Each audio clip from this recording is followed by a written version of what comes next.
Chuck, we either have a country or we don't have a country. Either we have a country or not. How do you do it? The cost of doing it, look at the cost of what we have right now. The cost of doing it. Let me ask you this. Do you think I understand that, but how do you do it? Do you think there's tremendous cost for the illegals that are in here right now? Of course there's cost to it. Okay, tremendous.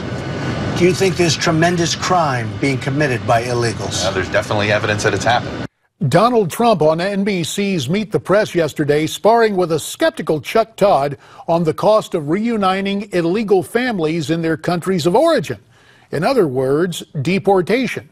Will that cost Trump in the polls, and what will be the cost to taxpayers should Mr. Trump become President Trump?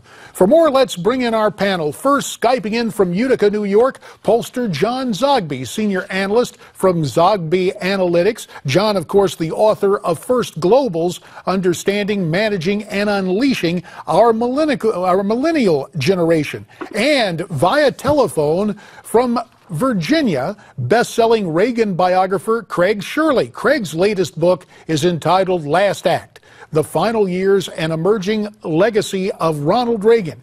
It's due out in October. Craig, also the founder of Shirley and Banister Public Affairs. Gentlemen, we thank you both for your time on Newsmax Prime. John Zogby, we begin with you. Will Trump's tough talk help him or hurt him in the polls? It'll help him in the short run, for sure.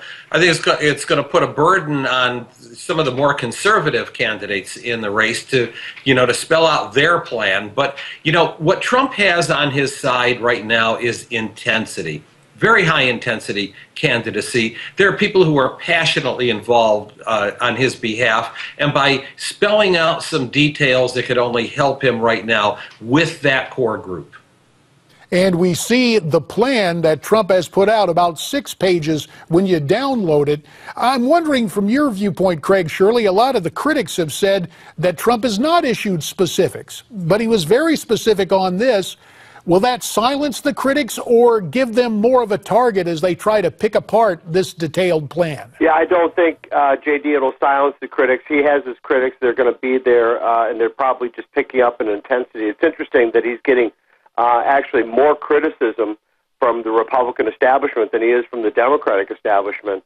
I think that's in part because he's a threat to the establishment. So they're going to continue to go after him, whether he issues specifics or not.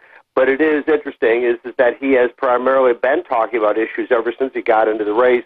The parlor game of Washington seems distracted by him issuing personal comments, but in fact, the American people see it in a larger context, and they see his campaign in the context of issues, with the central issue being illegal immigration. And right now, it's working very much to his benefit. John, the 6 pages we saw earlier, heavy on enforcement. They also advocate an end to so-called birthright citizenship. That will cost billions, but when you compare it to the trillions the Heritage Foundation and others estimate it will call us to offer amnesty to illegals, is it cheaper in the long run? My expertise is polling numbers and not fiscal numbers, and I'll dodge your question and get into my bailiwick by suggesting that this is not a good general election strategy for him, no matter how much it costs. There are a growing number of Latino voters, a growing number of high intensity now progressive voters, and these are the voters who may not be turned on by Hillary Clinton or whoever the Democratic nominee may be, but will get turned on to vote because of what they perceive to be a strenuously anti-immigration policy. Well, let's take a closer look, and since you are the pollster, let me just ask the question this way. Can Trump sustain his momentum? That's a really good question. I still give him till the middle of September. There are some who are suggesting now, mainstream pundits are suggesting that he can go all the way, and maybe he can, but I still think that there's something there that implodes. This was a good move on his part, but he's got to keep coming out with position papers. It's not so much who attacks him. I think it's going to be more who ignores him, who doesn't give him the attention that he really needs. I mean, essentially, he but is right now, I mean, it looks like everybody's giving him attention. And Craig Shirley, let me give the question to you: will Trump be able to sustain this momentum? The principle of politics is the same as Newton's first law is an object in motion has a tendency to stay in motion. As long and as an old political advisor to Ronald Reagan, John Sears, once said, he said, politics is motion.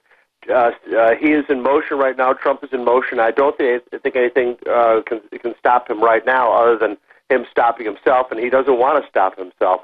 As John knows, and I'll defer to him, but that the voters can change their minds. They have before, and they will continue to change their minds. And example after example after example, an issue comes to the fore, a politician grabs it and changes people's opinions, whether it's Prop 13 in 1978, whether it was immigration and isolation prior and then after World War II. Gotcha. Duly noted. Things can change. But let me just ask you this before we have to take our leave, and I'll give 15 seconds to you both. The cost of campaigning, 17 Republicans in this field right out of the gate. Who do you think will be the first to quit, and how quickly will we see them pull out? First to you, Craig Shirley, 15 seconds. I would say probably Governor Rick Perry. It seems like his campaign is on life support right now. He's not able to pay his staff, and he hasn't created a rationale for his campaign. All right. What about you, John Zogby? Who do you think will quit first?